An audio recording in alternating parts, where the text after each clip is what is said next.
morning po sa ating lahat. Good morning. Medyo malamig kaya ngayong araw na to tayo magpapainit sa pamamagitan ng pag-awit sa ating Panginoon. Amen po ba? Amen. Sabihin mo naman sa katabi mo, God loves you. Yan, tayo po lahat ay manalangin. Father in heaven, we are thankful. Thankful for this wonderful day that you have given all of us, Lord God, today. Salamat po, Panginoon, at kami po ay makapagtipon-tipon muli to gather together to worship you, Lord God, as a family. Lord, nagpapasalamat kami sa kalakasan na pinagkaloob mo sa amin ngayong araw na ito upang makarating dito at makisama, Lord God, sa aming mga kapatid, Lord Jesus, to worship you and to listen to your words today. Father God, we offer you this day. Lord, may everything that we do give glory and honor to you alone. Yun po ang desire namin, O God, that we may know you more and that our lives, O God, would give glory and honor to you. Amen and amen. Sabi po sa Psalm 150, let me read it to you. Praise the Lord. Sabihin po natin lahat, praise the Lord. Praise the Lord. Praise God in His sanctuary. Praise Him in His mighty heavens. Praise Him for His acts of power. Praise Him for His surpassing greatness. Praise Him with the sound of the trumpet. Praise Him with the harp and lyre. Praise Him with timbrel and dancing.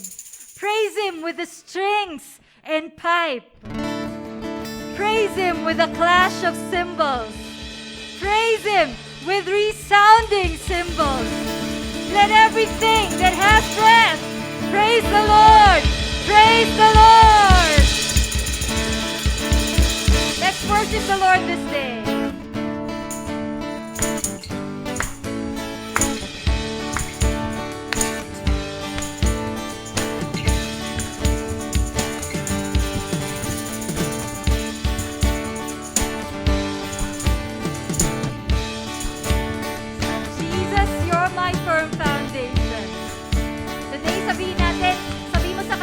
Jesus is your firm foundation. Jesus, you're my firm foundation. I know I can stand secure. Jesus, you're my firm foundation. I put my hope in your holy word. I put my hope in your holy word. Jesus, you're my firm foundation. Jesus, you're my firm foundation. I know I can stand secure. Jesus, you're my firm foundation. I put my hope in your holy word. I put my hope in your holy word. I have a living hope. I have a living hope. I have a future. I have a future. God has a plan for me. God has a plan for me. Of disaster. Of destruction. Jesus, you're my firm foundation. I know I can stand secure. Jesus, you're my firm foundation. I put my hope in your holy word. I put my hope in your holy word. Your word is faithful. Your word is faithful. Mighty with power. Mighty in power. God will deliver me. God has delivered me. Of destruction. Jesus, you're my firm foundation. I know I can stand secure. Jesus, you're my firm foundation. I put my hope in your holy word. I put my hope in your holy word. I have a living hope. I have a living hope. I have a living hope. I have a future. I have a future. God has a plan for me. God has a plan for me. Of destruction. Jesus, you're my firm foundation. I know I can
I know I can stand secure. Jesus, you're my firm foundation. I put my hope in your holy word. I put my hope in your holy word. I put my hope in your holy word. You're my firm foundation.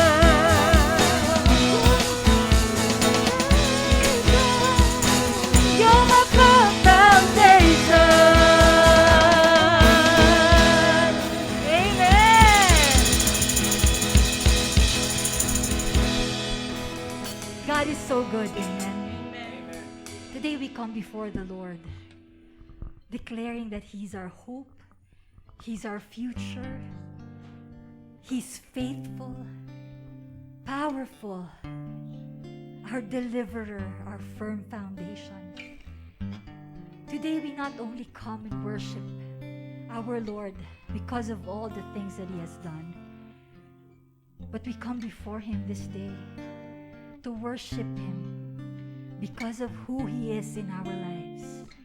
Our Lord, our Savior, our God. Oh Lord, we worship You. Because of who You are, I give You glory. Because of who You are, I give You praise. Because of who You are, I will lift my voice and say, Lord, I worship You. Because of who You are, Lord, I worship You. Because of who You are, we sing, because of who You are. Because of who You are, I give You glory. Because of who You are, because of who You are, I give You praise. Because of who You are, I will lift my voice and say, Lord, I worship You. Because of who You are, Lord, I worship You. Because of who You are, Jehovah Jireh, my provider, Jehovah Nissi, Lord, You reign in victory. Jehovah Shalom, my Prince of Peace, and I worship You because of who You are.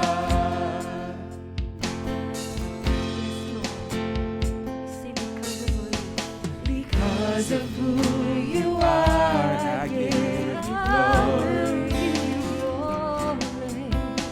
Because of who You are, I give You praise. Because of who You are, I will lift my voice and say, Lord, I worship You. Because of who You are, Lord, I worship You. Because of who You are, Jehovah Jireh, my provider, Jehovah Nissi, Lord, You reign in victory. Jehovah Shalom, my Prince of Peace, and I worship You because of who You are.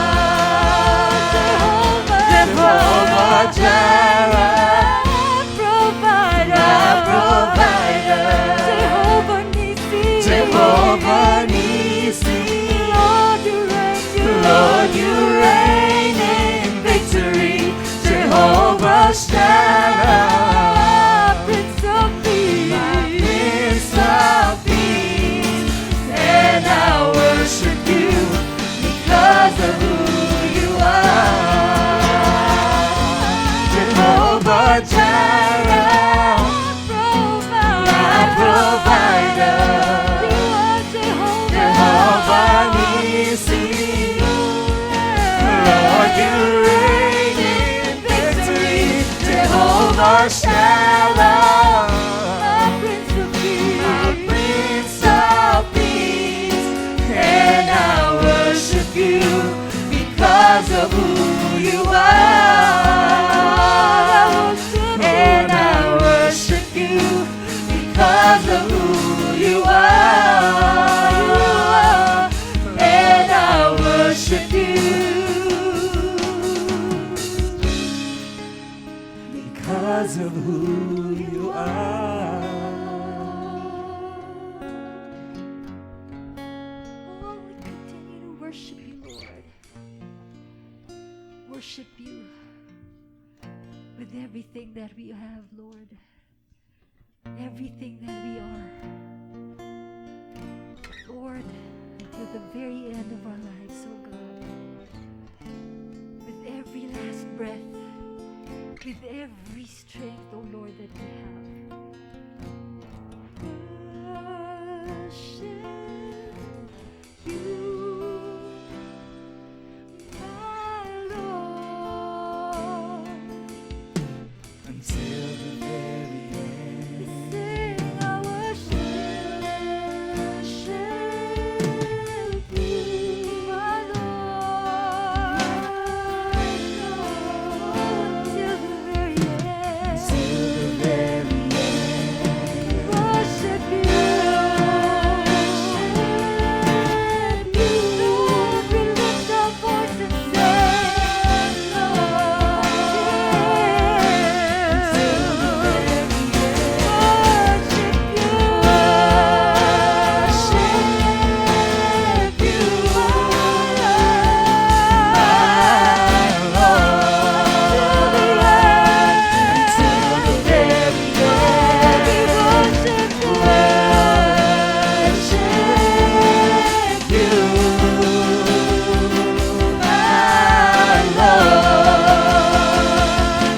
Until the very end. Jesus, lover of my soul. Jesus, I will never let you go. Taking me from the miry clay. You set my feet upon a rock, and now I know. Sing, we love you, Lord. I love you. Need you, God. I need you. Though my world may fall, I'll never let you go. My Savior, my closest friend, I will worship you until the very end. Lover of my soul, Jesus. Jesus, I will never let you go. You've taken me From the miry clay, you set my feet upon the rock, and now I know.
Lord, nakikita mo po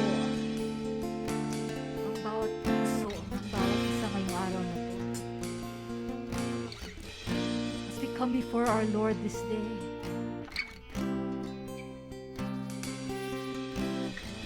with your words of worship, with these songs of praise,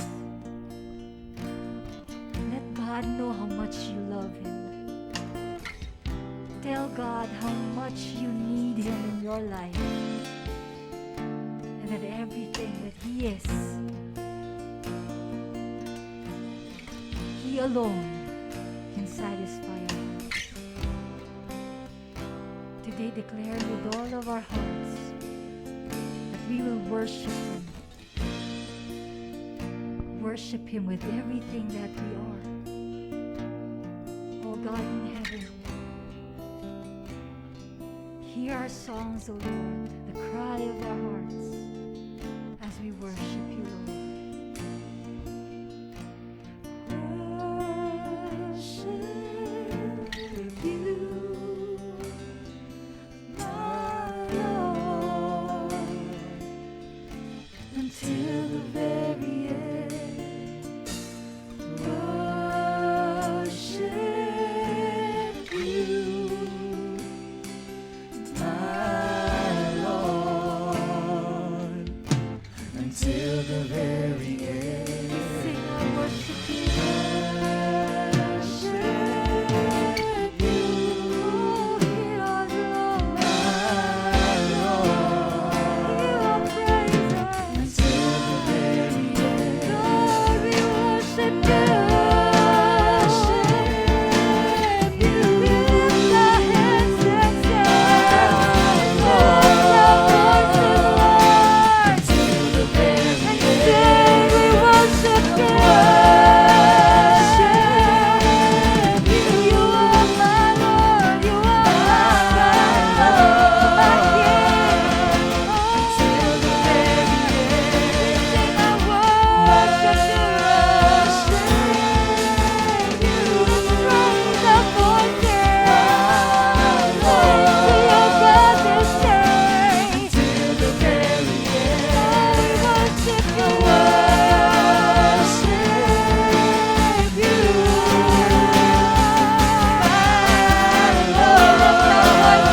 Until the very end. We worship you, God.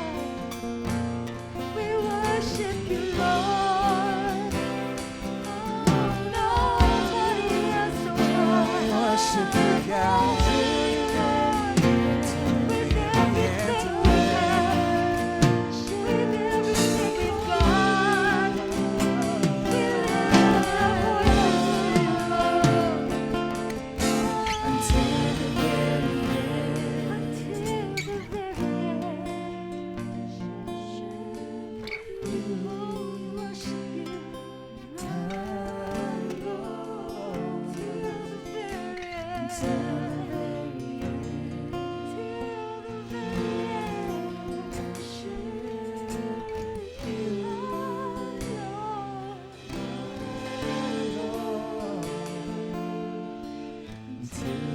yes, God. The cry of our hearts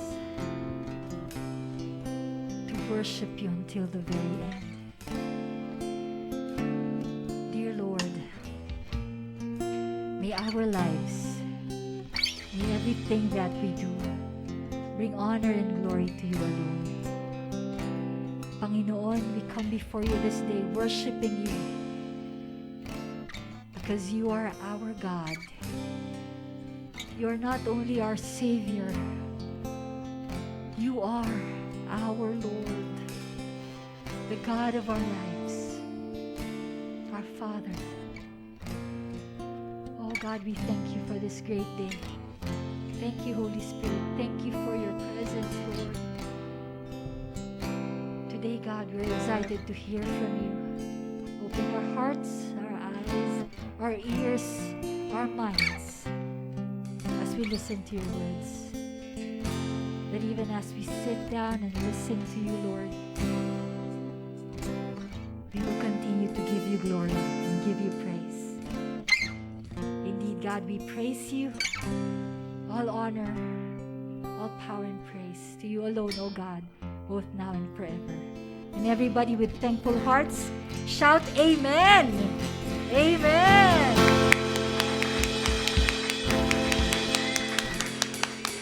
Amen. Tayo po lahat ay makakaupo.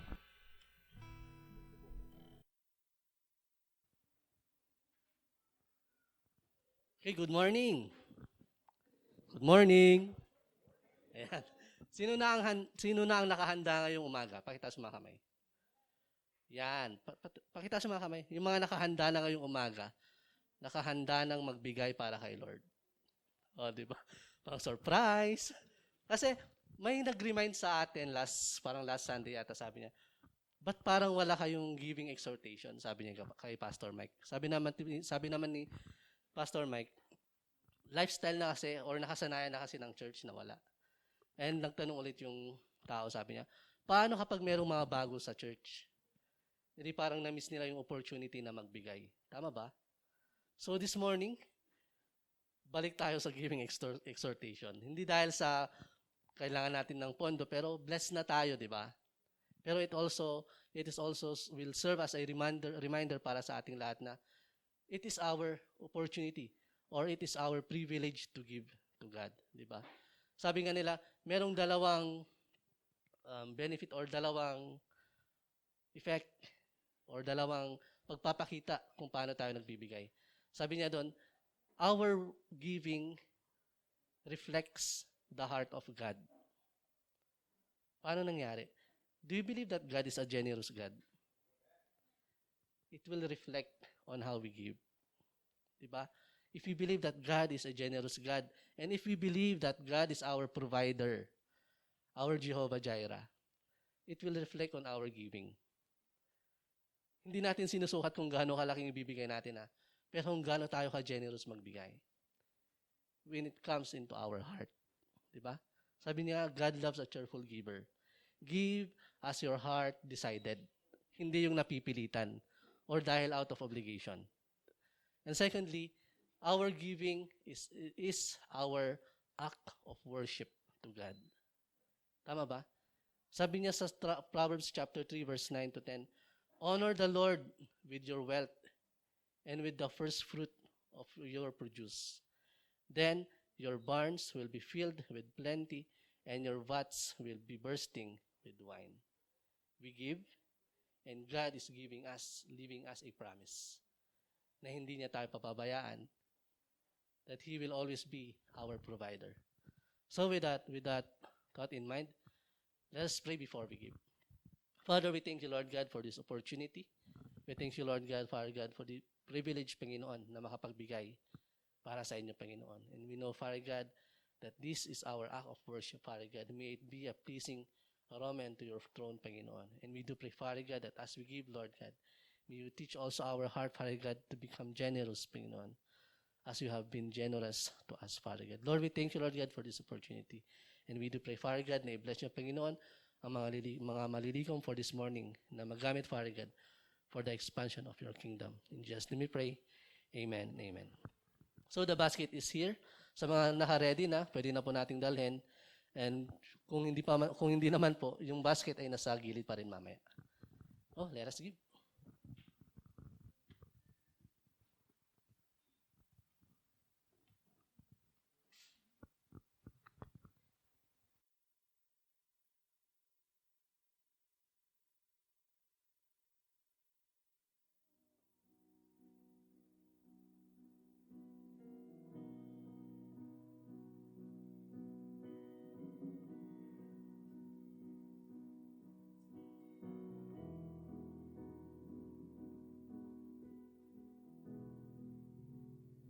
What are you doing here? What are you doing here? What are you doing here? What are you doing here?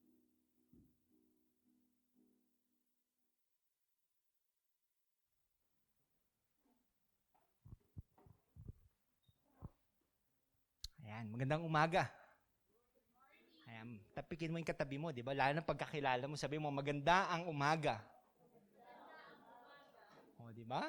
Ang sarap pag may bagong ginagawa, di ba? For the whole week, meron ba kayong bagong ginawa? May bago bang nangyari sa buhay nyo? O wala? Di ba mas masarap pag may bago? Pag mayroon na-introduce that's something new para ma-disrupt yung ating mga routinary lives. Amen? Yun, at least may isa. Nabubuhayin ako ng loob. Konti na lang, energy ko tumataas dahil sa isa na yun. Salamat, lovely yun, di ba? Pero how many of you, nasubukan niyo nang pumunta sa isang funeral, di ba? Sa isang lamay? Wala? Sige, mamaya. Gagawa tayo ng paraan. Di ba? Mag-pray tayo kay Lord para gumawa tayo ng paraan, para maranasan nyo naman, di ba? In a whole new level, di ba? At parang next week, sasabihin nyo, Pastor, bakit sabay-sabay, di ba? Wag naman, di ba? So today, di ba, kung nasubukan niyo pumunta sa isang lamay, isang funeral, di ba? Aside from the casket, you would notice something, di ba? Mapapansin mo daming bulaklak. Di ba? Ako, there's something na I always notice, ba't kaya ang daming bulaklak pag may patay, di ba? Hindi na lang pagbuhay, saka tayo magbigay ng bulaklak. Bakit hinihintay pa natin silang mamatay? Di ba? Parang ironic, di ba? Pero if you see flowers, lalo na sa province na pinanggalingan ko, Pampanga, usually, yung flowers doon talagang bongga. Di ba? They like to make different arrangements. Pero pagdating sa bulaklak, may 2 bulaklak daw na mapapansin mo sa isang lamay, sa isang funeral. Di ba? Yung isa, bulaklak na galing sa cuttings. Ano may mga kakat yung flowers, i-arrange. Yun yung madalas, di ba? Madalas yun kasi mas nade-decor nila eh. Mas nagagawa nila ng design compared to those that are planted. Di ba? Bihira yung dadala ka ng, kunwari, ano bang gusto mong halaman, Ate Jingle?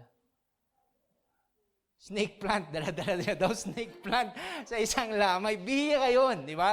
But people do bring, di ba? Nagdadala sila minsan roses that are planted, di ba? Orchids that are planted, di ba? Pero those are 2 things that they bring. Mas kadalasan lang, dinadala yung cutting because mas na-arrange, di ba? Both flowers, when you look at them, are very beautiful. Ang ganda, no? Parang gumaganda yung harapan eh. Pag ang daming bulaklak, di ba? There's a way for it to lighten up, di ba? Parang mas lumiliwanag, mas nagiging maganda yung lugar, di ba? Pero if there's one thing you notice, after weeks, di ba? Siguro after weeks, inuwi na nila ibang bulaklak o nilagay nila sa may puntot, di ba? May manonotice ka eh. Yung flowers na nakat, after 1 week, di ba, Timona, wala na eh. A couple of days, nakita mo nalalanta. Compared to yung bulaklak that are planted, that they continue to flourish, that they continue to grow. If there's one thing I noticed there, di ba?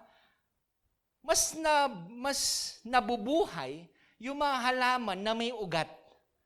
Kumbaga, mas tumatagal sila. The key for life is when they have roots. Today's series for the whole month of August is entitled Roots Before Fruits. Di ba? Parang roots before fruits. Parang kakaiba, no? Parang pag-inisip mo, bakit kaya roots before fruits? Di ba? For the whole month of July, we've been talking about being a disciple of Jesus Christ and making a disciple. You see, being a disciple that would make disciples, di ba? And I guess most of you are excited, di ba? Most of you are excited na, paano mag-disciple, di ba? Excited na ako mag-win ng tao. Excited na akong dumami tayo. But before we reach the making disciples, we have first to concentrate on being one. For the whole month of August, we'll be concentrating on deepening our roots towards God. Doon tayo magpo-focus yung basics. Yun yung ating pagtutuunan ng pansin. That before we grow wider, we grow deeper. That before we multiply, we have to first be grounded in God. Most of us kasi gusto natin kagad dumami. Then when troubles, when difficulties come, we wonder, bakit bigla silang nawala? Bakit wala na si ganon?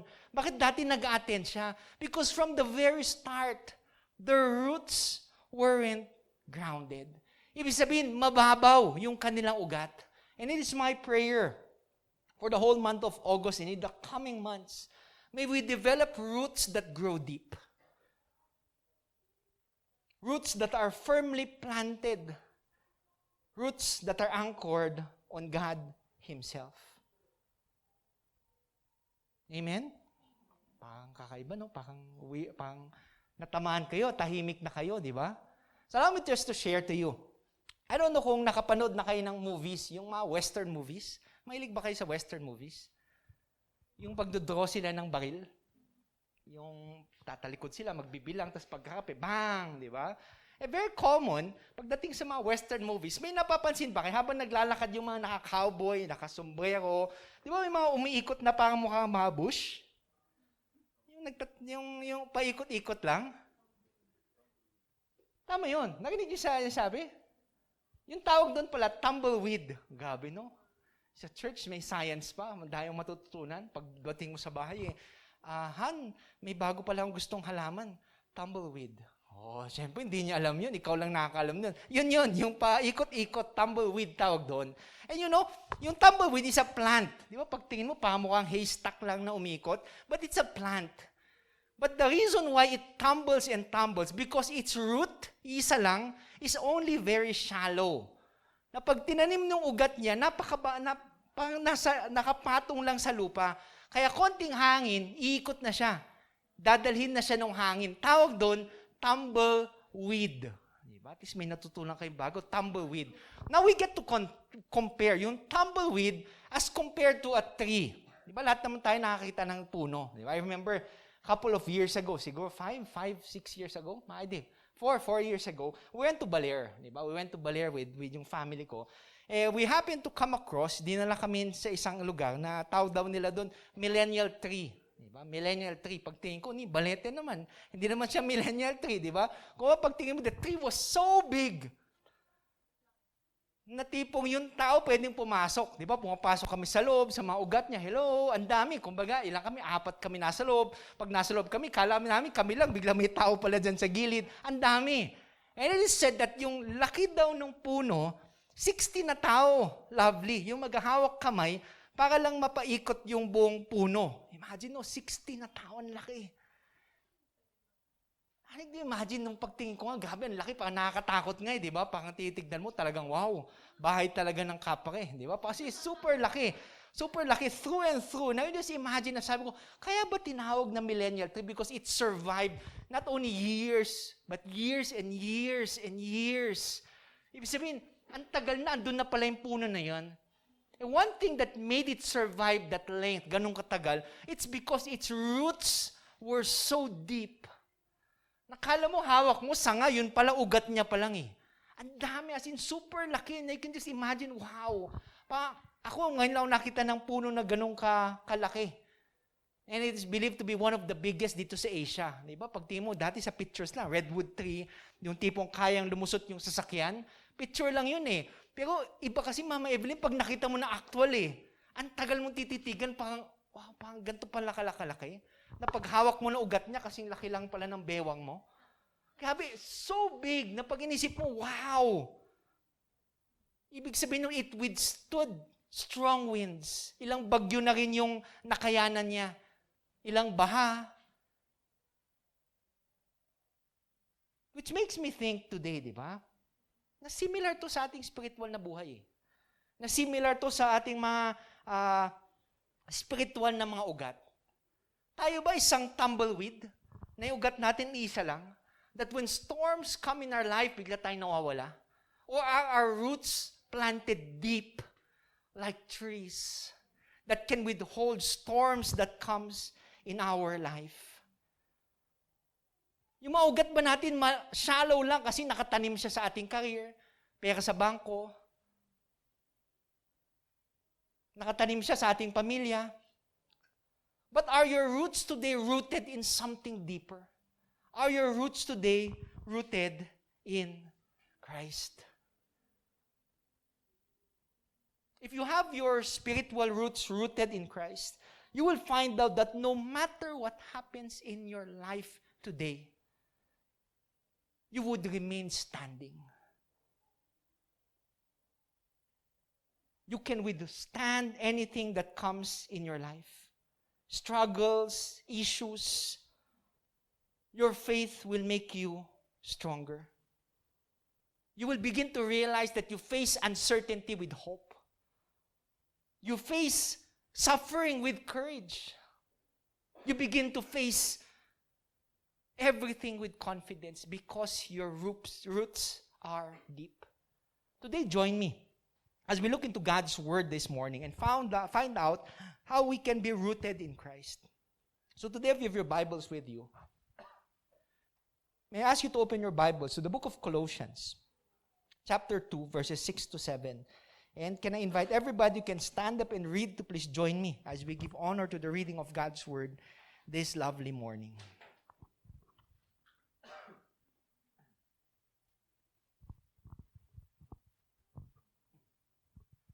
So join me as we read. Colossians chapter 2, verses 6 to 7. Therefore, as you have been Christ Jesus the Lord, so walk in Him, having been firmly rooted and now being built up in Him and established in your faith, just as you were instructed, and overflowing with gratitude. Join me as we pray. Heavenly Father, salamat po sa panibagong araw. Salamat po sa bawat hininga na ibinigay niyo sa amin. Salamat po sa buhay. And today, O Lord, as we not only hear your word, but we get to recite it, we truly believe, O Lord Father, there is power in your word. And today, may these words also take root in our hearts, O Lord Father. May it bring us, O Lord Father, to a certain understanding of who you are and what you have done in our lives. Father, today, be glorified, O Lord Father. Speak to us. In Jesus' name we pray. Amen and amen. You may be seated. Ayan. So, going to our passage of Scripture, di ba? Pag tingnan mo, di ba, yung ating passage of Scripture in the book of Colossians, di ba? This is a letter by the Apostle Paul, di ba? Pag tingin mo sa passage na ito, yung unang sinabi pa lang dito is the word therefore. Sabi sa katabi mo, therefore. Therefore. Ibig sabihin ng therefore, ibig sabihin in conclusion. Ibig sabihin, meron siyang gustong sabihin. Meron siyang gustong i-highlight. But in order for us to get to know what this therefore is all about, we have to look back. Di ba, kailangan natin tignan, ano bang gustong sabihin ni Paul dito? Bakit sinabi niyang therefore? Kasi pag dito pa lang therefore, parang, okay, ano ngayon? Di ba? Pag sinabi mo, therefore, God is good, there's a basis. Mayroong basis, kaya mo sinabing God is good. God is healer. Therefore, may masasabi ka. Sabihin, we have to know what this therefore is all about. And the book of Colossians, pag binasa mo the book of Colossians, lalo na in its earlier verses, Paul wanted to make sure that the believers in Colossae knew where they were standing. There were a lot of people there who were spreading false doctrines. Ibig sabihin, may sinasabi sila na hindi sapat si Kristo. There should be something added. Ibig sabihin nun Paul wanted to make sure of their salvation. Paul wanted to make sure of their faith. Ibig sabihin, gusto niyong sabihin ni Paul dito, ang dami niyong maririnig. But you have to discern. Hindi niyo kaagad-agad papakinggan yung sinasabi nila. And there was a lot of those things during the time of Paul. Even to the point, if you read in verse 8, yung after nito, sabi doon, di ba? See to it that no one takes you captive by philosophy and empty deceit, according to human tradition, according to the elemental spirits of the world, and not according to Christ. The Apostle Paul wanted to make sure here, kumbaga dapat yung focus nyo na kay Jesus. Your focus should be on the Lord. That's what the Apostle Paul wanted to highlight to the church in Colossae. Ibig sabihin, dapat laser point Ibig sabihin, talagang nakatutok ka that regardless of what the world tells you, you know for a fact that your faith is in the Lord. Therefore, palang ulam na, pag pinakinggan mo, ganda na But it tells so much about what comes next. Sabi nyo, therefore, as you have received Christ Jesus the Lord. I guess everybody seated here today has received Christ Jesus as Lord. Diba? Anong ibig sabihin ng as you receive? Yung ibig sabihin ng receive doon, ibig sabihin, nung tinanggap niyo si Kristo, may ginawa ba kayo o wala? Did you do something good? Did you come to church? Did you give in missions? None. Di ba tawag doon passive? Yung may ginawa si Lord. Si Lord yung may gumawa ng paraan para tanggapin natin siya bilang Panginoon at tagapagligtas It's not because we were worthy na, Lord, grabe, nakita mo sana yung ginawa ko, mission work, nung kanina yung offering, grabe, 3 beses ako pumunta ng harapan para lang makita sa video. Di ba, kakaiba, di ba? Para mamaya, babalikan mo pa, o ako yan, minsan, 1. Tapos tingnan mo, pumalik pa ako, twice, thrice. It's not the basis of what we are doing or what we wanna do. Because truly, we are not worthy. But we received Christ because of His love. Because it was He who first loved us. Dahil pinakita niya yung pagmamahal sa atin. Ibig sabihin, if we were passive and not doing anything, God was active. Ibig sabihin, siya yung kumikilos eh. Siya yung gumawa ng paraan para tanggapin natin siya bilang Panginoon at tagapagligtas. Amen? Which moves to something better. Alam mo, so therefore, tapos as you have received, ito na yung maganda. Hindi mo maganda, pero ito, parang laman na laman para sa akin. I got to read it the whole week. I got to reflect upon it. Parang, napaisip din ako. Sabi sa salita ng Diyos, therefore, as you have received Christ Jesus the Lord. Minsan pag binabasa natin, hindi natin napapansin eh. Hindi naman sinabi dyan, as you receive Jesus. Hindi naman sinabi, as you receive Christ. But if you happen to look at it, di ba, Joy, nakita mo, 3 bagay yung sinabi. Just as you have received Christ Jesus the Lord. Hindi niya lang sinabing isang elemento, but He gave 3 elements to it. Christ being the Messiah, the chosen one. Isipin, Jesus being God. Jesus being the healer. Jesus doing the miracles. Jesus being deity. Di ba yun ang ibig sabihin ng Christ? Then we move on to Jesus. Jesus, although being God, at the same time became human. Ibig sabihin si Jesus, pag nasugatan, yung kulay ng dugo niya ba? Green? No, red din lang. Si Jesus, nung naglakad ba sa kalsada, hindi na nagtsinelas kasi kaya ko to. He also wore slippers. He wore clothes. He laughed pag may nakakatawa. He cried. He prayed. He did all the things that you did. He was tempted, but He did not sin. Kung gustong sabihin dito, He was both God and human at the same time. E pag inisip po, did you receive Jesus as God and also as human as the same thing? At the same time? Di ba mapapaisip ka eh. Pero yung maganda dun eh, sinabi doon, the Lord. You didn't only receive Him as Christ, not only as Christ Jesus, but we received Him as Christ Jesus the Lord. May pagkakaiba ba yun? May pagkakaiba? The Bible tells us even demons know that He is Jesus. They know that He is Christ. But they do not know Him as the Lord. Yun ang pagkakaiba eh. And most of us, pag pinakinggan mo, yes, si Jesus, tanggap ko yan. Gabi, na-receive ko nga yan eh. Di ba, Jesus? O kaya as Christ and Jesus. But seldom do we accept Him as Lord. Paano ko nasasabi yun? Alam mo paano ko nasasabi? Because it reflects in the way we act.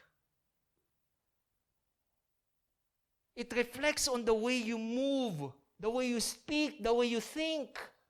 Doon nakikita kung yung si Jesus ba, hindi lang siya Christ, but siya rin yung Lord sa buhay niya, buhay niyo.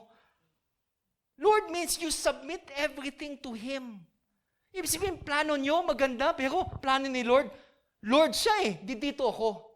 Then it would reflect in everything that you do. The decisions that you make every day reflects on who is Lord in your life. Yung buhay mo ba? O si Lord? Sa ngayon ba, nasusunod pa rin si Lord o nasusunod ka na? Which allows you to think harder. Dito ba nung sinabi ni Apollo, just as you have received, he was talking to the church in Colossae, and now, the Lord, God's Word is speaking to you now. Kayo ba tinanggap niyo si Jesus being Christ Jesus only? Or did you accept Him as Christ Jesus and Lord of your life? There's a big, big difference. Na minsan hindi na natin na-acknowledge, okay lang, tinanggap mo ba si Jesus? Oo. Pero yung buhay mo taliwas sa gustong landas na gusto ni Jesus. And that's something that we have to reflect every day in our lives today. Do we submit to His Lordship? Do we submit every desire that we have, every plan, every hope? Do we place it in Christ? Si Lord ba ang nagsusulat ng storya ng buhay natin? O tayo pa rin? Gusto ba nating hawakan yung lapis at Lord, ako na magsusulat. Total, mas maganda yung sulat ko. Mas maganda yung plano ko. But declaring Him as Lord and Savior in your life allows you to give the pen to Lord and tell Him, Lord, alam ko naman pag ikaw nagsulat, best story of my life. Amen? Which moves to the last. Sabi, therefore, as you have received Christ Jesus the Lord, so walk with Him. Ganda, no? So walk with Him. Apostle Paul wanted to highlight Him. Yung walk dito, ibig sabihin, you live with God. You live in God. Ibig sabihin, it's the manner on how we conduct our personal living. Ibig sabihin, everything that we do should be about God and God should be included in our life. Because we have received Jesus, Christ, as Lord, we are to live in a manner that reflects that reality. That truly Jesus is Lord in our life. Tignan mo yung katabi mo. Nakikita mo ba si Jesus sa buhay niya? Di ba? Ganda, no? Being rooted in Christ. Di ba yung title natin Rooted in Christ. Being rooted in Christ starts here. It starts with your connection. Sabi sa katabi mo, connection. Ibig sabihin ng connection, it starts with a relationship. Sabi sa katabi mo, relationship. When we are asked to walk with God, it's not reserved for just selected na si Lovely lang, siya lang pwede, si Jocelyn lang, siya lang pwedeng mag-walk with God, si Tita Colleen lang. Hindi. It's an offer given to all His children to walk with God. Pero yung tanong ko sa inyo di ba? Kasi may mga cars na tayo, di ba? May mga sasakyan, may mga libreng sakay, may mga jeep that we often forget the value of walking. Di ba? When was the last time you walked with someone? Wow, si Kuya Jumar daw, si Ate Tina, di ba? Kanina sila naglakad. Yung tipong nagdidikit-dikit pa yung kamay nila, di ba? O, di ba? Nagsispark pa daw, di ba? Imagine walking with a close friend, di ba? Siguro close friend mo, naglalakad kayo pababa ng Session Road. Di ba? Usually, you would talk. You would laugh. Di ba? You would laugh. You would listen to each other's story. You would pour out your life to one another. There are a lot of things you would be seeing all around. Dahil yung makikita sa Session Road, yung mga booths, yung mga nagbebenta, yung mga nagbabasking, di ba? Pero lahat ng nakikita mo, kanina mo ikakwento. Sa kasama mo, di ba? Wala naman, ganda, kwento ko to sa bahay, bahala ka dyan, di ba? Kaya ka kami katabi, kaya ka kami kasama, di ba? Ibig sabihin, your attention is focused on that person. Sometimes exclusively, di ba? Regardless, kaya minsan, pag may nakakasalubong ka, hindi mo napapansin kasi may kasama ko eh. We are walking together. Imagine, di ba? Walking together. You share a lot of things together. You are in harmony. And walking with God is similar to that. When the Apostle Paul told us to walk with God, ganun dapat yung nasa utak natin. Hindi si Lord nauuna, okay, ikaw nauuna. Bilisan mo naman. Lord, ang tagal-tagal mo naman. That's not what walking with God is all about. When we walk with God, we enter into an intimate relationship with Him. He becomes our greatest desire. He becomes the focus of our attention. Lahat ng pwede. When you walk with God, you share stories, you pour out your life to Him. You want to know Him more. You want to hear His voice. You want to share your heart to His heart. It becomes your priority. It becomes everything to you. Walking with God is not a one-time event. Meeting with God is not reserved only for Sunday morning. Napaka maging banal eh. Joke ko nga kay Dave kanina eh. Nag-video siya habang nag-worship. Sabi ko, sigurado ko, mamay day mo yan. Di ba? Pero late ka pa din, sabi ko sa kanya. Isa kasi kala natin yung walk with God is only limited to Sundays. It's not an everyday event. Yung ginagawa natin, di ba na pastor, nag-post naman ako ng verse everyday. Minsan kala natin yun yung ibig sabihin ng walk with God eh. But walking with God means fellowship with Him. Means giving our time to Him. Yung maganda ang palagi sinasabi. I remember it was a verse in the book of Amos. Amos 3, chapter 3 says that, can two walk together except they be agreed? Sabi, hindi lang pwede naglalakad ka sa session, may katabi ko. Pas, nag-walk together kami. Hindi niya alam eh. Di ba? Ikaw lang may alam, sikreto, di ba? Uy, pag lumalayo siya, walk together. Hindi. Dapat alam niya din. It's the same thing with our walk with God. It should be mutual. Sabi, hindi lang dapat si Lord lang, dapat ikaw din lang. Your plan should be aligned with His will. You seek Him every day. Not because we are perfect. Kasi alam ko, wala namang perfect, di ba? But if there's one thing that is common, our hearts desire God. Our hearts desire to please Him. And that we are willing to let His Spirit conform us to being more like Him. The major challenge, yung pinaka-challenge in our walk with God, is that we are always caught running. Sabi sa katabi mo, tumatakbo ka ba? Walking with God means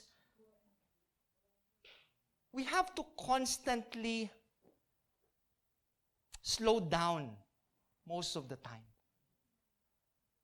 Minsan kasi masyado tayong nagmamadali sa buhay di ba? We like to pack our schedule so busy na every time may ginagawa tayo, ministry after ministry, that we oftentimes forget to pause. Ako minsan guilty pag tingnan ko yung week ko, napaka-busy ako, tapos when I get to reflect before I get to sleep, parang yung prayer ko, it becomes something routinary rather than becomes an appointment that you want to really personally encounter God. Coming to church becomes something that we just want to do because it's Sunday. Rather it be something to set the week right. Na pagdating ng Sunday, I want this feeling to be my feeling for the whole week. I come before the Lord worshiping Him. I put Him top of my schedule. I want to be fed with the Bible. Allow Sundays to be a reminder of how we are to live not for one day, but for the rest of our lives. Today, take time to walk. Run in His pace. Kung tatakbo si Lord, tumakbo ka kapareho ng pace niya. But never go ahead. And never allow yourself to be behind. Be in synchronized, stepping with the Lord. Jesus, there was a time in the Bible where Jesus was left alone with His disciples for a whole day. Diba? So after ministering with His disciples, sabi niya sa kanyang mga disipulo, who do the crowds say I am? Who do the crowds say I am? Some said you are a healer. Some said you are a teacher. Some said you are a wise person. Baka may nagsabi pa nga, a good luck charm, a close friend, a prophet. Ang dami nilang sinabi, di ba? Ang dami nilang sinabi tungkol sino si Jesus eh. But when He asked Peter, di ba, who do you say I am? Peter did not hesitate and said, you are the Christ. You are the Messiah. 2,000 years forward, di ba? Imagine yourself today. God is asking you, who do you say I am? Para sa inyo, sino ba si Lord? You get to ask the question, who is Jesus to me? Who is Jesus to you? Oftentimes, kilala kasi natin si Jesus because of the things we read in the Bible. Because we know that He did miracles, He did all those things. But do we really know Him as the Christ? As Christ Jesus, the Lord? Something we personally experienced in our life today. When we genuinely trust in Christ, God roots us in Him. But we need to continually sink down more roots into Him. This is something that people don't get to see.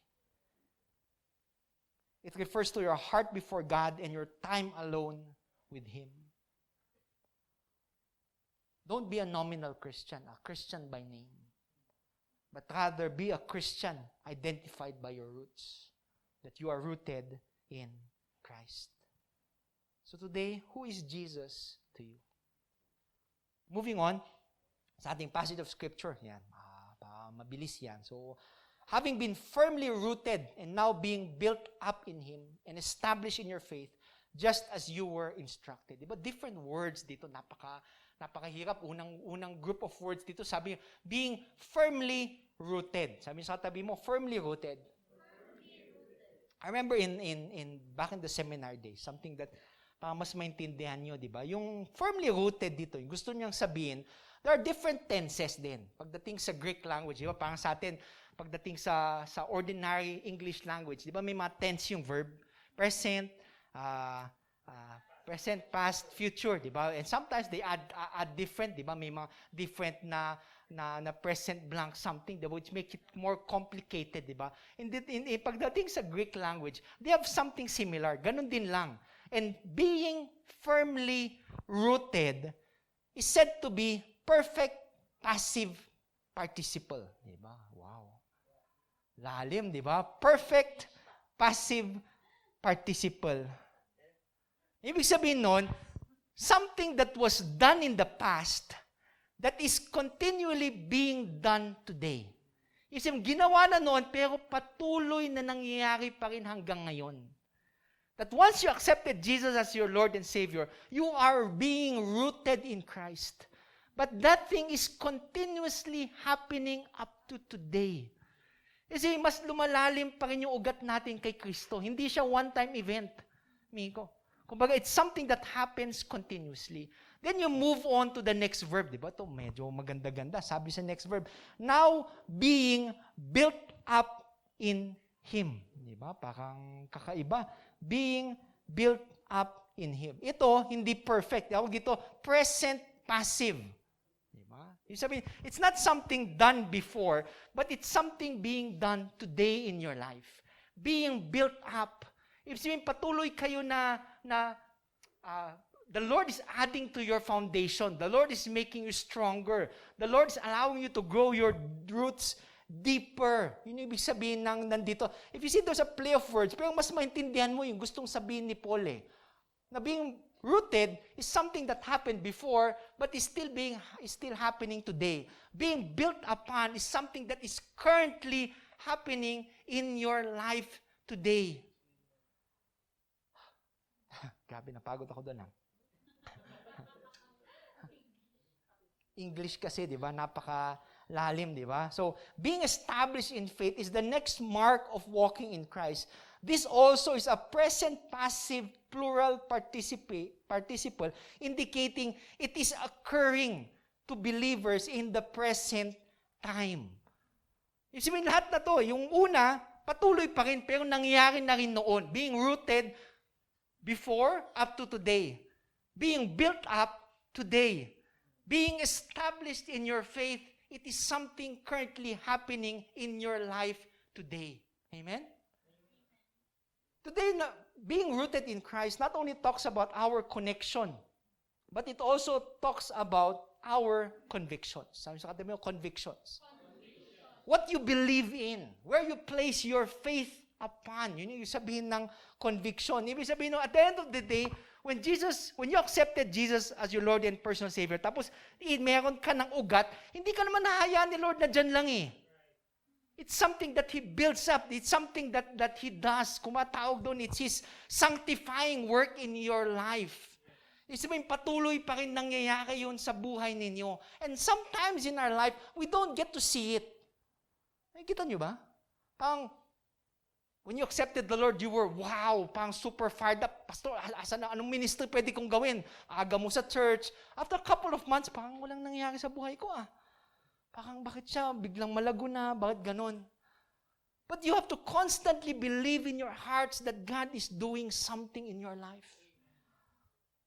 Kami noon sa bahay, mayroon kaming poste doon eh. May isang poste and every day, during our birthday, guguhitan kami ng papa ko. Hindi ko alam kung ginagawa niyo yun. Kami kasi ganun eh. Hindi ko ko alam kung normal yun. Ayun, basta guguhit ako. Fourth birthday, lalagay kami ng guhit. Tapos lalagay doon, Mike. Tapos yung next, yung ate ko, di ba? Ethel, lalagay niya doon yung guhit. So we get to see kung ang laki nung gap. Pag maliit ka, 3 years old, papuntang siguro mga 14 eh. Every year, pag tingin mo, nalalampasan ko na, di ba? Ang bilis nung paglaki eh. Pero when you hit the 15, 16, di na ako lumalaki. Di ba? O kayo, 12 pa lang, di na kayo lumaki. Di ba? Kami kasi ganun, parang nag-stop na siya. When you started to go to college, di ba, high school, medyo okay pa.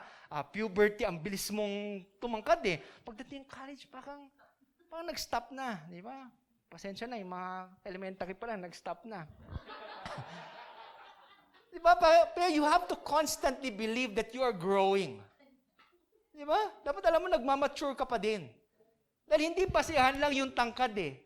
Yung basihan, minsan nangyayari sa loob eh. Yung asal mo, yung pag-iisip mo, doon nakikita kung nagmamature ka. Eh, ganun din sa spiritual na buhay natin. Sometimes, our growth spurts are so fast. Grabe siya, pang this day 1, kinilala niya si Lord. Next time, grabe siya magbasa ng Bible, tinapos niya na isang sitting. Di ba? Pinatong lang daw niya sa ulo niya di ba? Di ba, parang on fire yung mga tao na ganyan. Grabe, pag-pray, gusto niya mag-pray, di ba? Pastor, sama naman ako sa mga Bible study na ganyan.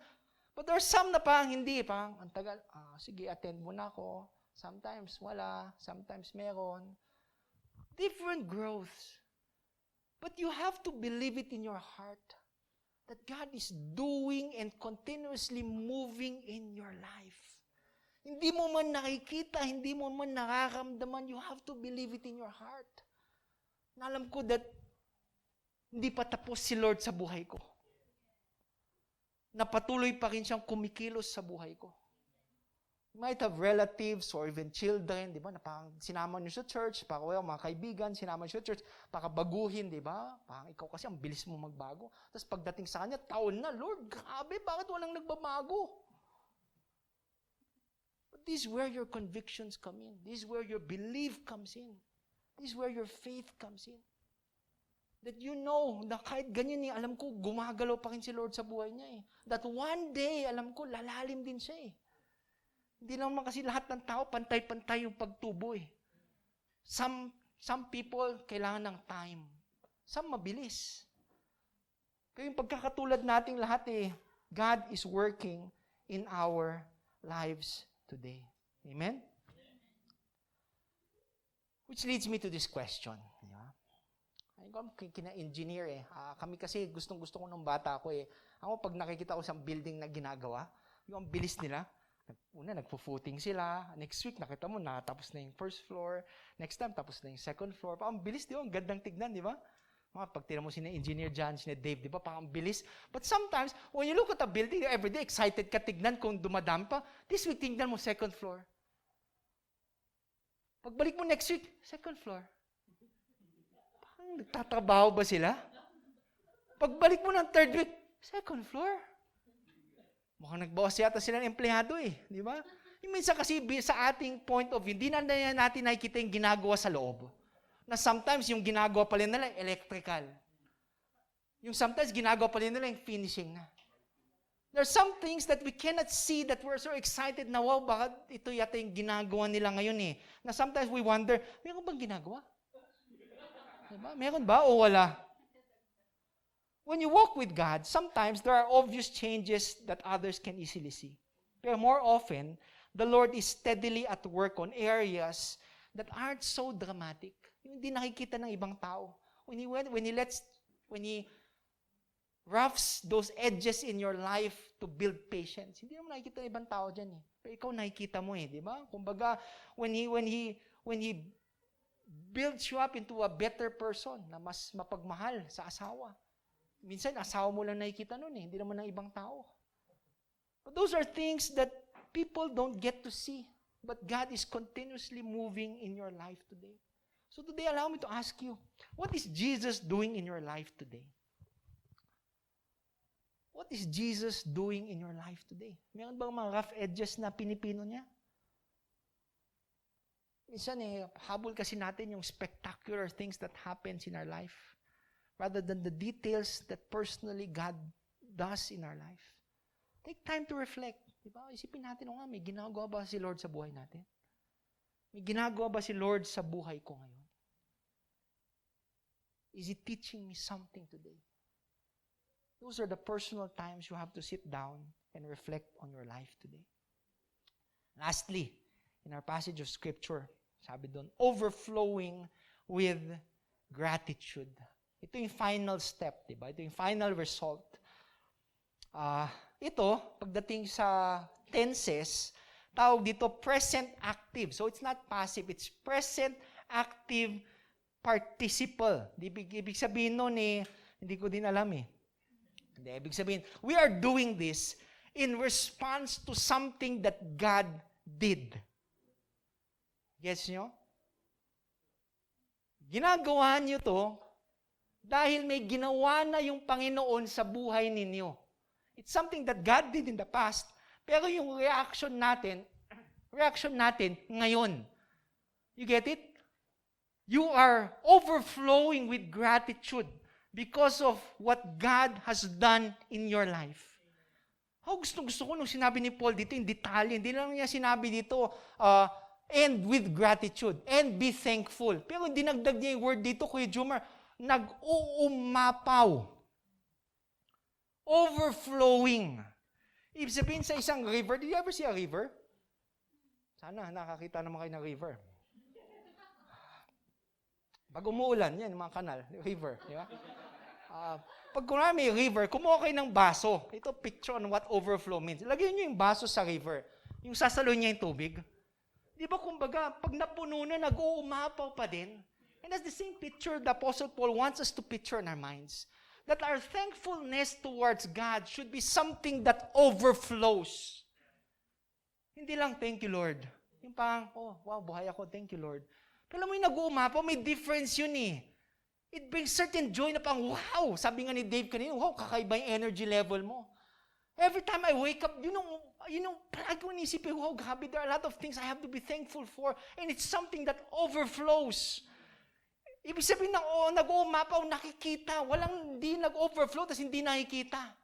Ibig sabihin, dapat nakikita ng ibang tao yung pag nag-uumapaw na pasasalamat natin sa Panginoon. It is reflected in the way we smile, the way we act, the way we greet one another. Diba doon nakikita na kung talagang, wow, thankful ako kay Lord. Pag tinanong ko kayo ngayon, diba, what are you thankful for to God? Can you sabihin life, yung pastor, yung aking trabaho, yung aking asawa, na kahit tulog ng tulog, naigising pa din, di ba? Mga ganun. Pasalamat ako kay Lord na ganyan. When you share your stories of, paano kayo nagpapasalamat kay Lord, iba yung tao na nag-uumapaw Iba siya mag-share, grabe, nabuhay ulit ako kanina, wow! Ang in-expect niyang namamatay na siya. But it can be seen in your life today. The Apostle Paul here, sabi niya, overflowing with gratitude. Walang kondisyon. Hindi niya sinasabing, magpasalamat kayo pag maganda yung araw, pag umaaraw, kasi pwede kayo maglaba. Hindi niya sinabi yun. Na be thankful because you are good. Hindi niya sinabi yun. There are no conditions. Di ba, na be thankful ba paggising mo? Alam mo, may mga days na paggising mo, parang good na good yung mood nyo. Di ba? Mga 15 at 30, mga ganun. Good na good yung mood nyo. Mga November, lalo mga November, paganda-ganda na. Sabi mo, Lord, thank you, malapit na, di ba? Ibigay mo na, di ba? Pang na-excite ka na pag ganun. Ang layo pa lang, excited ka lang gumising di ba? Kaya pagdating dito, sabi niya, and overflowing with gratitude, period. Ibig sabihin, no conditions attached. Minsan hindi natin nakaramdaman, hindi natin nakakanasan Something that we have to constantly reflect. Anong kagandahan dito? When the Apostle Paul wrote this letter, he was in jail. For a person to say na, yung taga-preso, punta kayo sa loob ng Bilibid, o kaya ng Baguio City Jail, walang detainee doon na magsasabing, sa akin when I did my counseling doon for a couple of months, walang detainee doon magsasabi, Pastor, ang sarap ng buhay dito. Diba? ba? Pag ganun, grabe. Ako na mismo lalabas, di ba? Parang mental yata to, ha? Di ba? Hindi yata to bilangguhan. Walang magsabi. You can see it with the Apostle Paul. He was in jail. Pero yung lumalabas sa kanyang bibig, the way he acted, he was thankful. Even pagtingin mo sa book of Philippians, he wrote a whole chapter about joy and to think he was in jail. Ganun yung Apostle Paul, and that's what he wants us to remember, that by being rooted in Christ, by being Christians, dapat nag-uumapaw yung pasasalamat sa ating puso. Which leads me to the last.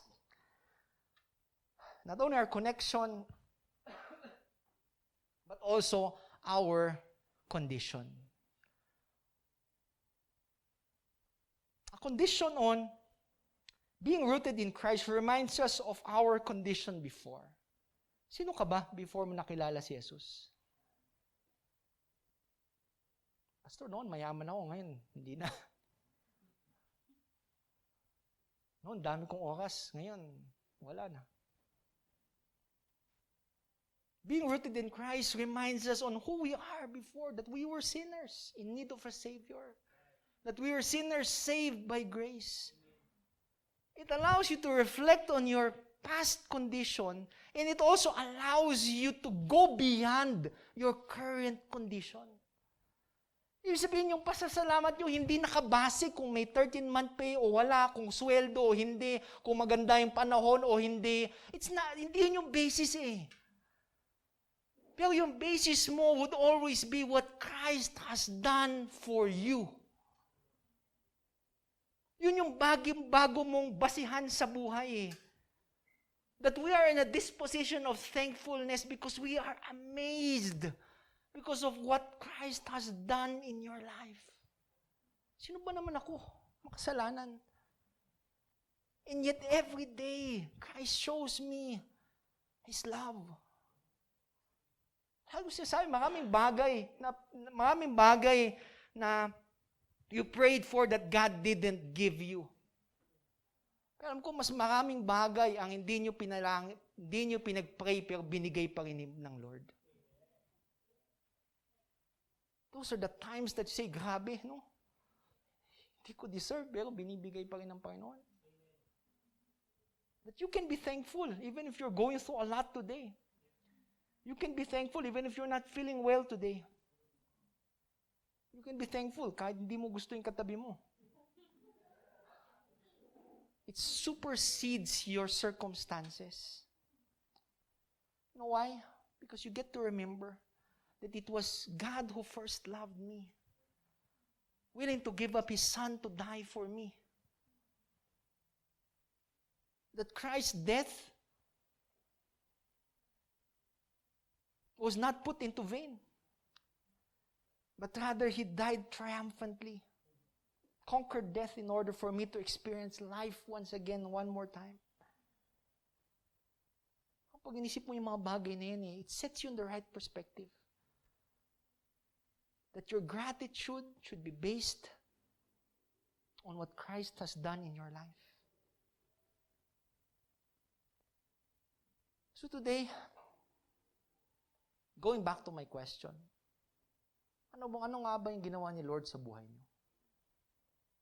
Kasi not until you reflect on that question, not until you get to answer that question, what has Jesus done in your life? Meron ba siyang ginawa? And when you get to reflect, grabe. What He did is nothing compared to what I am experiencing today. What He did despite of who I am, imagine, I can be thankful every day. Pag ganun, magbabago yung perspective nyo sa buhay. You will get to live life really to the fullest. And be like Paul, not depending on his circumstance, but allowing him to be rooted in Christ. Allow me to end with this. Marco Pierre White, celebrity master chef, said, "A tree without roots is just a piece of wood." If you don't have roots, you don't have life. If you're not rooted in God, then you don't have life. There was this man, dalawang mag-ama, yung talagang hilig nila is to collect paintings. Di ba? Ang dami na gustong kolektahin ng mga paintings. As in, lahat ng mga kakaibang mga paintings, kinokolekta nila. Picasso. Di ba? Mga ganun. Di ba? Van Gogh. Amor Solo. Hindi. Diba? Lahat na lang kinokolekta nila. Lahat ng painting gusto nilang kolektahin eh. Di ba? To the point na yung anak niya, naging expert na sa pagtingin ng art piece. Tingin niya palang ganda. Alam ko na kung magkano yung value niya yan. But there came a time na bigla nagkaroon ng gera sa time nila. So, kailangan manilbihan yung kanya anak bilang isang sundalo. While he was working, while he was at war, biglang may bad news na dumating sa kanya. That his son died in war. Grabe no, parang sad, di ba? His son died in war while helping other people. Di ba? May tao siyang tinutulungan, dalhin sa medic, dahil sa pagtulong niya, siya tuloy yung namatay. And before he died, yung tinulungan niya came to visit the father. Sabi nung yung sundalo na rin, ako po yung kasama ng anak niyo. Ako po yung nililigtas niya. Dahil kaya niya ako niligtas, kaya siya namatay. And before he died, there was something that he did. Habang nasa doon daw sila sa may barracks, he loved art, so he was painting. Habang nagpipaint siya, he got to paint a portrait of himself. It wasn't spectacular, di ba? Parang pagtingin mo, mga Da Vinci, ang ganda. Hindi, it was ordinary, pero for the father who saw the work of art na gawa ng anak, it was something so valuable. Ang ganda, parang sabi niya, wow, nothing compared. And he thanked yung nakasama ng kanyang anak. Couple of years, fast forward, biglang nagkaroon ng sakit yung tatay. And when the father got sick, he died.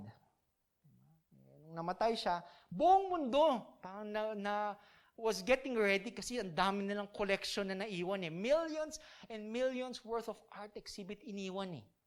That was ready to be auctioned. Ibenta para may distribute sa estate. And when they were there na sa auction house, di ba, doon na lahat ng paintings, ang dami na. Biglang, the auction is about to start. Di lahat ng mga big time, andun na, naka-ready na sila. Parang titiga, gusto ko yan. Ito, gusto ko to kasi millions yan, lahat-lahat. Sabi ng auctioneer, so the first piece we're about to auction is this piece. Nung tinanggal niya yung cloth na tumatakip sa art piece, alam mo, lo and behold, the first thing that was to be auctioned was the painting made by the son. Di lahat na lang nakatingin. Next na, sabi nila, walang bibili niyan kasi wala namang value yan eh. Diba? Nobody gave an estimate. Pang sabi, hindi nga namin alam kung sinong artist na yan eh. Next na. Pero sabi ng auctioneer, I'm sorry, but strict yung instructions. We cannot move forward until this piece is sold. Di lahat sila nagagalit na. Ano ba yan? Wala malang value yan eh. Yung next na, yung mga ganyan, yung kay Van Gogh, yung kay Picasso, yung gusto naming ibid. Sorry po, but I have to follow strict instruction. Then one of the family friends, nung family said, I'll start the bid, sabi niya. I'll start the bid with $100. $100, di sabi nung auctioneer. $100! Do we have 101?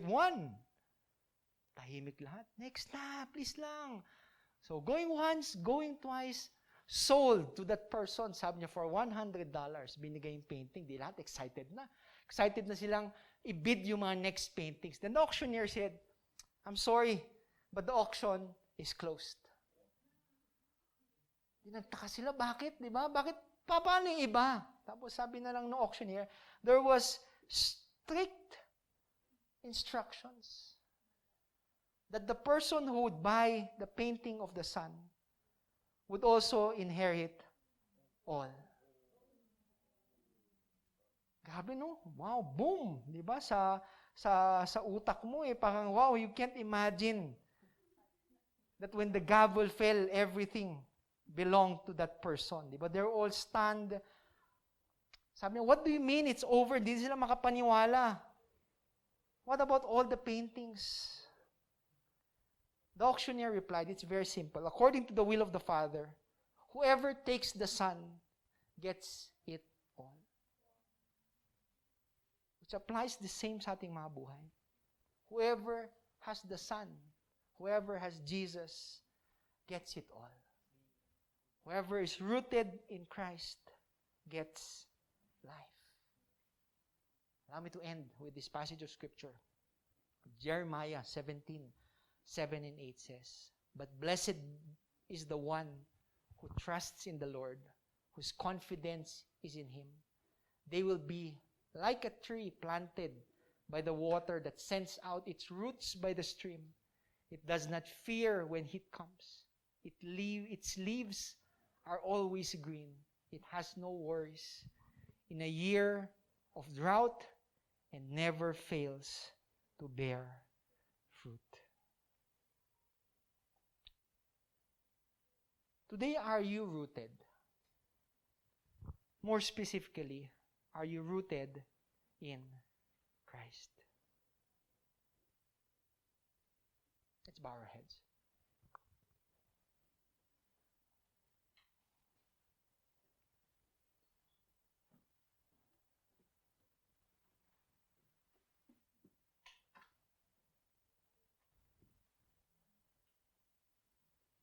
Today, in response to the message that God has given to us today, we would respond by breaking bread together. We would respond by participating in something that Jesus did 2,000 years ago, believing that one day He would triumphantly come back for us. The Apostle Paul, in the book of Corinthians, said, "For I received from the Lord what I also pass unto you. The Lord Jesus, on the night He was betrayed, took bread, and when He had given thanks, He broke it and said, 'This is my body which is for you. Do this in remembrance of me.' In the same way, after supper, He took the cup, saying, 'This cup is the new covenant in my blood. Do this whenever you drink it in remembrance of me. For whenever you eat this bread and drink this cup, you proclaim the Lord's death until He comes." Today we partake in a celebration that Jesus instituted 2,000 years ago. It does not assure us of salvation. It has no miraculous power, no special effect on our bodies. But we do this in remembrance of Him. Paul exhorted even more when he said, "So then, whoever eats the bread or drinks the cup of the Lord in an unworthy manner will be guilty of sinning against the body and the blood of the Lord. Everyone ought to examine themselves before they eat of the bread and drink from the cup. For those who eat and drink without discerning the body of Christ eat and drink judgment on themselves." Before we partake of these communion elements, let's pause for a while and reflect in our hearts. First and foremost, am I rooted in Christ?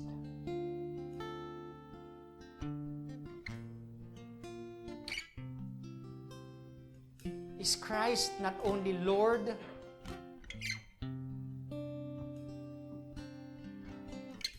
but He is also Savior in my life today?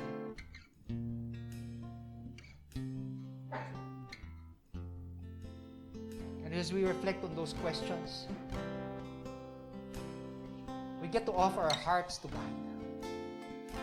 Our hearts, our minds, our actions. That if there's anything unpleasing before God today, we humbly come before Him and ask for forgiveness. Truly, there's nothing you can hide from God. And today, as we expose ourselves, we know that it is only God who can make us whole again. Let us pray. Father, today we thank you. We thank you that we can come together, break bread, and remember what Christ has done. Father, today we ask for forgiveness. That as you seek us, as you search us, O Lord Father, we thank you that your mercies are new every morning, and that your love abounds, that truly you are faithful. Father, salamat po for this time together, time of fellowship, a time of remembrance, but most especially a time to connect with you, Father. Fathers, we partake of these communion elements. May we be reminded of your love, of your sacrifice, of your grace in our lives today. In Jesus' name we pray. Amen and amen. Communion will be done on a processional manner. Meaning, if you wish to partake of the communion elements today, may we encourage you to come in front, form a single line dito sa gilid, as the leaders of the church will be serving the communion elements this morning. You may partake today if you wish to join.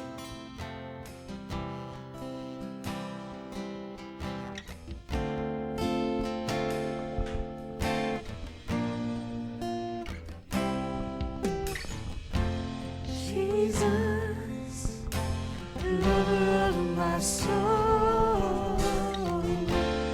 Jesus, I will never let you go. Taking me from the miry clay. You set my feet upon a rock, and now I know I love you. I need you. Though my world may fall, I'll never let you go. My Savior, my closest friend, I will worship you until the very end. Jesus, lover of my soul. Jesus, I will never let you go. You've taken me from the miry clay. You set my feet upon the You may rock. partake of the bread. Now I know I love you. You may partake of the wine. I need you. Though my world may fall, I'll never let you go. My Savior, my closest friend, I will worship you until the very end.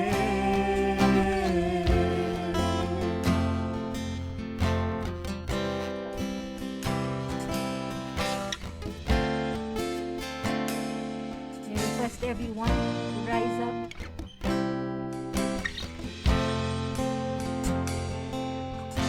In response to what we have heard this day, let this be our song, prayer to our Lord. Let's sing.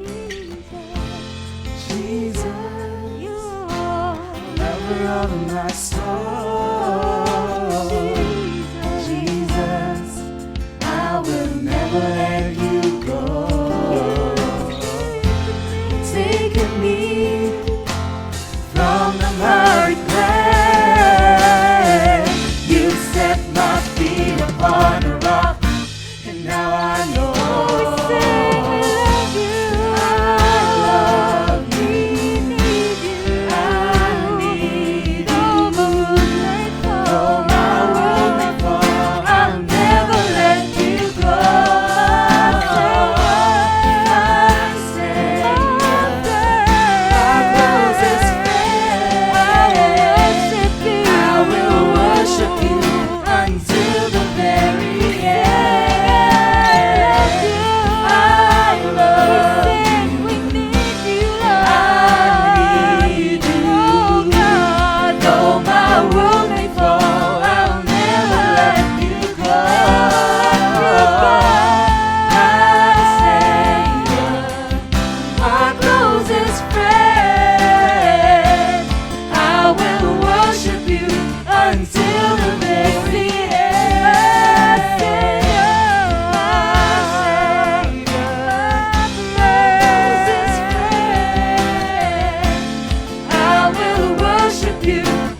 thank you, Lord Father, for the life of Paul. We thank you for the words that we have just heard today. Truly, Lord Father, may these words take root in our hearts and may it be applied in our daily lives today. Father, today we thank you, we honor you, Lord Father. I pray that the love of God, the abounding grace of His Son Jesus, and the constant fellowship of the Holy Spirit be with you all. And all of God's children would say, Amen and Amen. Let's give the Lord the loudest clap offering that we can give Him. And so before we end, kanang kamay sa balikat ng ating katabi at sabihin mo sa kanya, you are blessed. You are favored. You are loved. You are a child of God. God bless. See you next Sunday. Stay safe.